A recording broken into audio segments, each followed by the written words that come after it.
Historical Airsoft. This is the first video in a multi-part series on how to take your AGM MP40 and make it look more like the real thing. This video we're just focusing on how to paint the Bakelite to make it look more like it would on an original.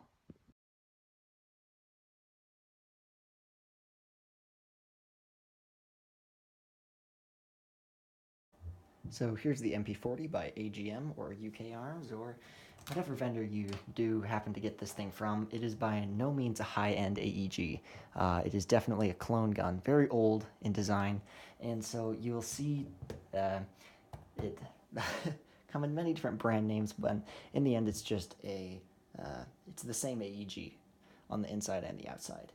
Sorry about the camera angle. Right now the only setup I have is my cell phone taped to a chair, so there you go. Alright, so as you can see, this is the side that I've already started working on a little bit. I've painted this piece right here, this plastic that's supposed to imitate Bakelite, as well as the handguard. So this gun, you can get it with black in these sections, black plastic to represent the Bakelite, but I went ahead and did the, this color. You don't see this on any MP40 in World War II. This is, I'm guessing, the manufacturer's best attempt at Bakelite. While it's not necessarily a very good one. It looks like the kind of Bakelite you would see on an AK-74 mag in the Airsoft world or something like that, just with more little designs and stuff on it. So, there's not really anything particularly wrong with it, unless you are going for a more historical and realistic look on your AEG, which is what I'm trying to do. On this side I've already painted a little bit, and you really do not need all that much to get this done. All I have is a bottle of Tester's flat black paint I got from the model store. Same stuff you use on models.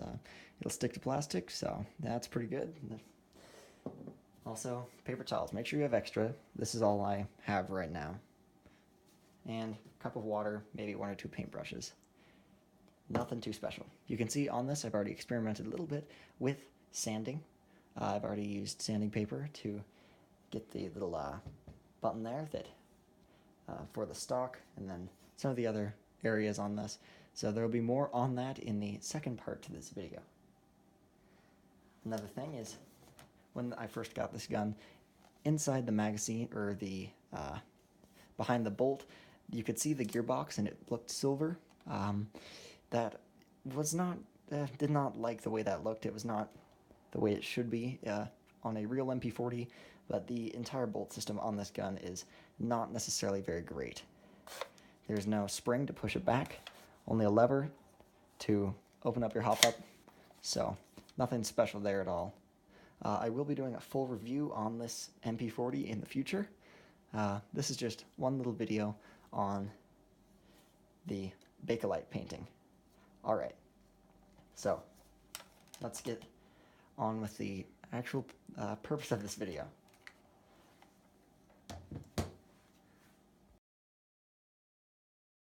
Okay, so the reason I'm using the black color is just to put a layer on top, fairly thin, that will darken the surface. So it will still retain that Bakelite look, but without the bright, flashy colors that the Bakelite on this particular gun comes in.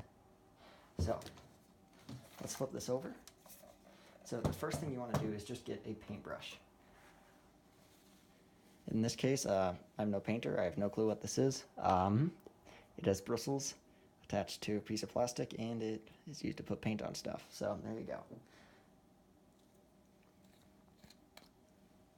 So I start off by getting the paint on the paintbrush and just placing little dabbles around the Bakelite section. The entire point of doing this is because we are not going to brush the paintbrush along the surface of this. We are merely creating a surface in which we'll use the wet paper towel to kind of sponge it out onto it in order to get a thin layer on there. So once you have what you believe is sufficient, you can take your paper towel, get it a little bit wet, and start sponging it out a bit. With this first little layer of sponging, you just want to spread it out.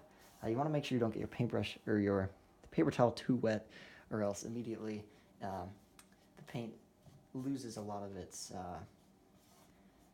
thickness and it ends up looking just the same as when you started. but for a first layer, that looks pretty good. So you have this a little bit wet now, which is what you want, because you still want it to create that blotchy effect. And then you go in and do the same thing again. Now, on pictures of MP40s I've seen,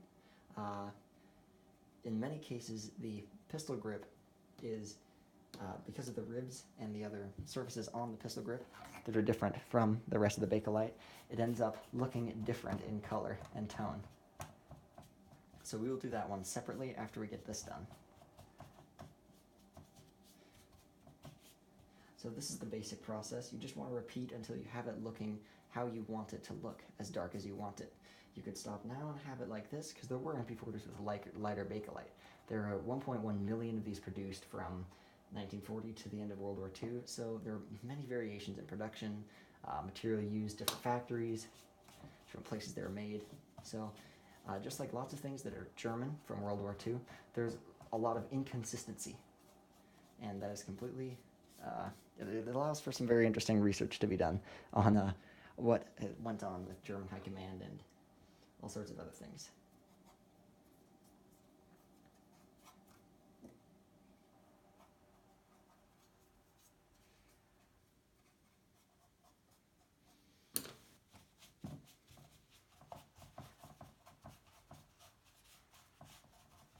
Does not need to look perfect. For now, we'll just leave it at this and call it good. Alright, so the steps involving the pistol grip are much more simple than anything else. Just think back to kindergarten when you learned how to paint and go for it.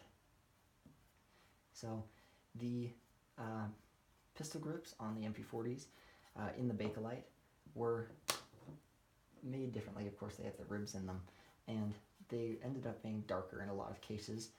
And as time goes along, if you still do just what I'm doing right now and painting it in, as time goes along and you use this MP40 in the field, whether maybe you're using it for reenacting and you can't use real firearms in wherever you're living, or can't afford it, or many things, maybe you just want to go out and play Airsoft, then as you use it in the field, the outer layers of the paint, especially on top of the ribs, will fade away and create a pretty good look. Once you have a basic coat on there, you can do the same thing and just come in and blotch it around to try to remove any evidence that you just brushed over it. And it will create, in the end, a very good looking surface, as we can see on the other side on that pistol grip. All right.